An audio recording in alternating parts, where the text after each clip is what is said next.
Remember when 80s horror films was corrupting the youth? Horror films like these are the most popular choice. Graphic orgies of blood and violence. And they watch 15 murders in an hour and a half. Let's go back. Tamagotchi, of Y2K.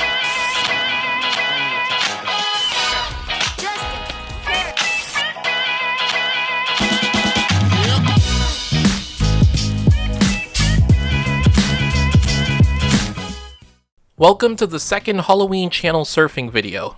It nearly didn't happen this year because I couldn't find enough stuff to show you, but thankfully the YouTube gods, aka the algorithm, sent me down a rabbit hole where I found a bunch of interesting nostalgic clips.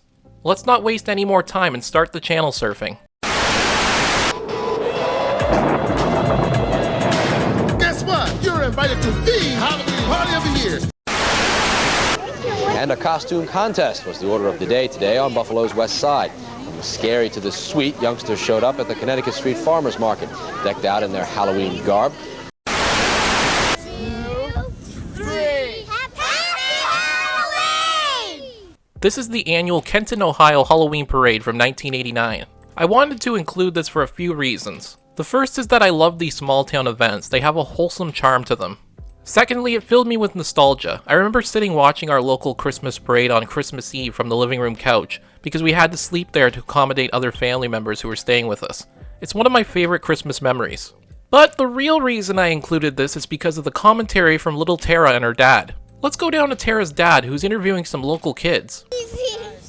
Bye, Mom and Dad. Am I hearing that right? Did she just tell her parents to bite it? Hi. Hi! The parade begins with a police escort, and Tara begins her riveting commentary. Are they gonna throw candy? I don't know. I like Army Men. Tara also has this sort of catchphrase too. Whenever her dad points out something in the parade, she says, "I know that." That's a Kenton Wildcat marching band. I know that. Tara, here comes all the trick-or-treaters. Look at this. I know. Mommy. I know that. Honestly, why aren't all major parades commentated by little Tara? She's an incredible talent. Although there does come a point where she's more concerned with the lack of candy she's getting, and she gets a bit upset off camera. Yeah, leave her alone. She's been putting in some hard work and deserves some candy. While Tara's working on getting candy, this creepy-ass bear shows up. Kinda reminds me of the Rich Evans Dick the Birthday Boy photo. He's here teaching everyone that littering is unbearable. Great pun work. I'm gonna have this guy write my next video. Then the Kern brothers go by in a horse-drawn wagon. Oh, you don't know them? Everyone in Kenton, Ohio knows the Kern brothers. Don't be ridiculous. Some more people pass by in their costumes and oh, sorry, that ghost spooked me. Then we get to find out what Tara isn't gonna be when she grows up. Is that what you gonna be when you get big? No. Fair enough. As we come to the end of the parade, Tara becomes a bit frustrated with the commentary and gets a bit sassy. Here comes some horses down the street.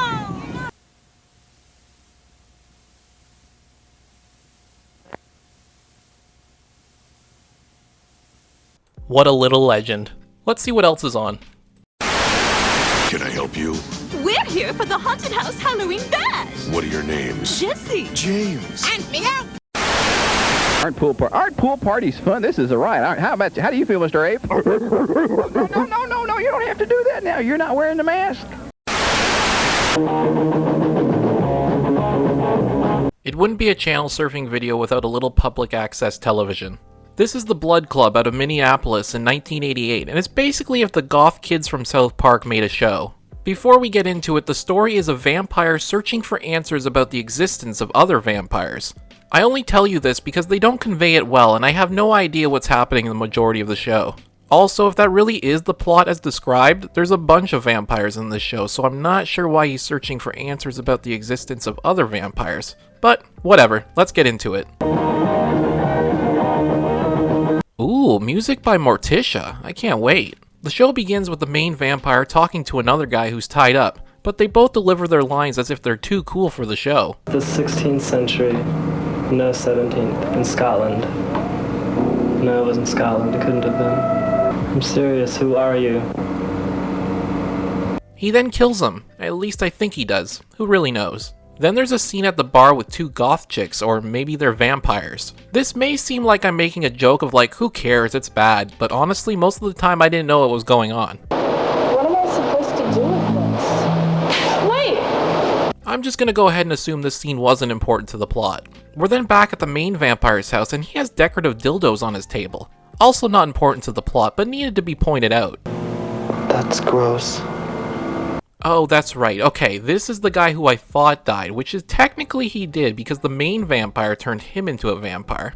I think I get a half a point on this one. You're a vampire. What? I was bored. Damn, dude, you just made him into a vampire. Maybe break it to him a little softer next time. Then the show tries to make a funny. I'm going to find someone that does remember. Jane Roberts? Shirley MacLaine? Nailed it. I mean, I assume they did. I don't really get it, but I'm not in the goth community. They go to meet this woman in bed who may have some information for them, and the new vampire is really starting to get into it because he's got a cool little hat now. Oh shit, time to leave. Then there's a scene back at the house with some woman in a gold jacket dancing and a guy in a top hat playing piano. We get some riveting dialogue that would put Tarantino to shame. How long have you been alive? I'm not alive. You know what I mean. I'm dead. And so are you. Time to go to the club where we get our first glimpse of the band Morticia, and the show sort of turns into a music video for them for a little while, for a song I can only assume is called Zombie Love since they say it over and over again. Also, there's this adorable little kid at the club. I'd say they're not old enough to be there, but maybe they're a baby vampire who's like 100 years old.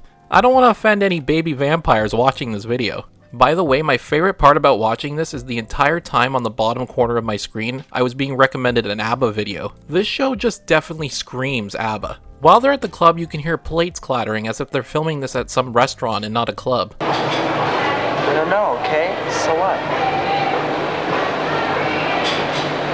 I like to think that they're at one of their houses and their mom was making the noise. One of them was like, "Mom, do you have to do the dishes right now? We're filming our show." My favorite part though is when they are in the bathroom and the one vampire just repeatedly flushes the toilet while having a conversation, and this little cat shows up and has a drink from the toilet. I actually heard that was improvised by the cat. What an amazing little talent. Then this vampire couple is laying in some weird black and white hallway and I couldn't help but think it was Noel Fielding from the IT crowd. This vampire steps out into the sun and kills himself, which I think turns the show from a goth show to an emo show. Hold up, he can't be a vampire, I can see his reflection in the mirror. You know, everything else in this made sense up until this point. That's just sloppy filmmaking. The show ends strangely, as I'm sure you probably would have assumed. Some woman comes in, stabs something through him, and he just sort of chills up on the wall like he's like Billy the Bass or something. Remember those? Remember Billy the Bass? Sorry, I'm getting a bit off track. The show ends with such a poetic line. I love flowers. I know. I am a flower. Beautiful. Just beautiful. Okay, before I change the channel, I wanted to point one thing out in the credits. It lists all the vampire actors, and the last one just says Devin. It seems like Devin had the hindsight not to put his last name on this project. This Halloween, Blockbuster Video has a special treat for your whole family. On Sam Hayne. Yes. This is a preacher who gets a little too into his anti-Halloween character on a Chicago television show. To all of you dumb Christians out there, that's a day in my honor.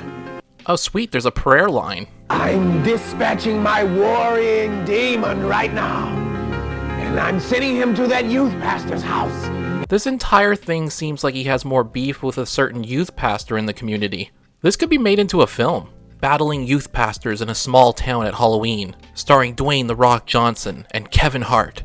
You can have that idea for free, Hollywood.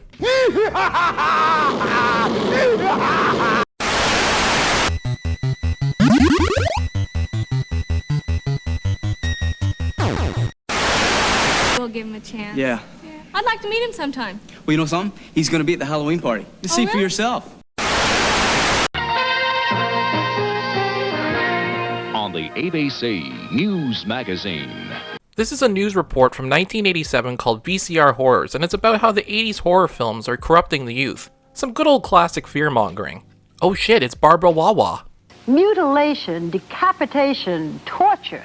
Does that sound entertaining? Yes, it does. By the way, Barbara Walters is concerned about the damage these films are doing to the youth. But isn't she the one who dismissed Corey Feldman's claims of sexual abuse in Hollywood? Don't go into it thinking that it's all roses and sunglasses and an entire industry. Awkward. Anyway, let's get on with this report. There it is. It's VCRs.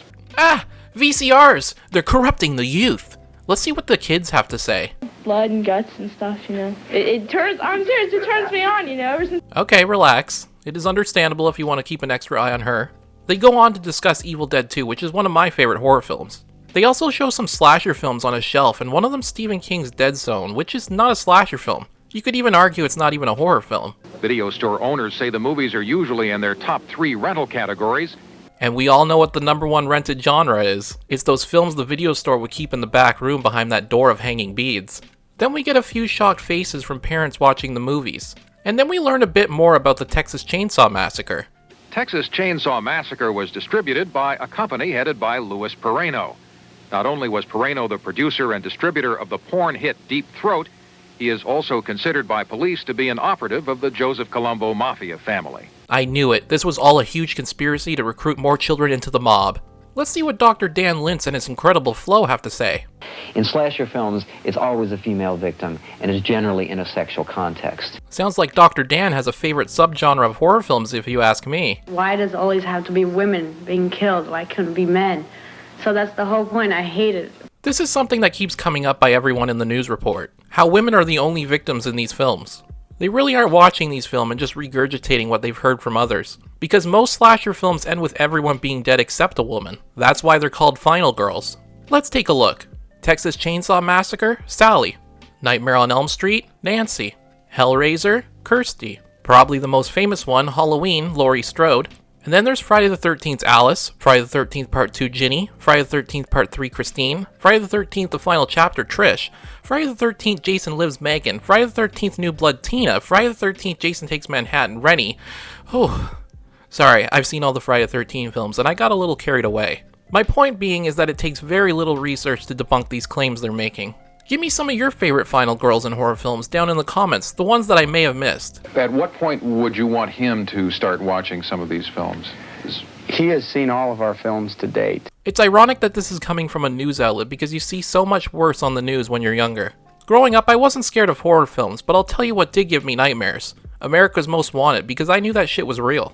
Then they go into real-life events and try to push the fact that they're related to horror films, while debunking it in the same sentence when police say alcohol was a factor in the murders. But that doesn't stop them from speculating after finding something interesting in the killer's yearbook.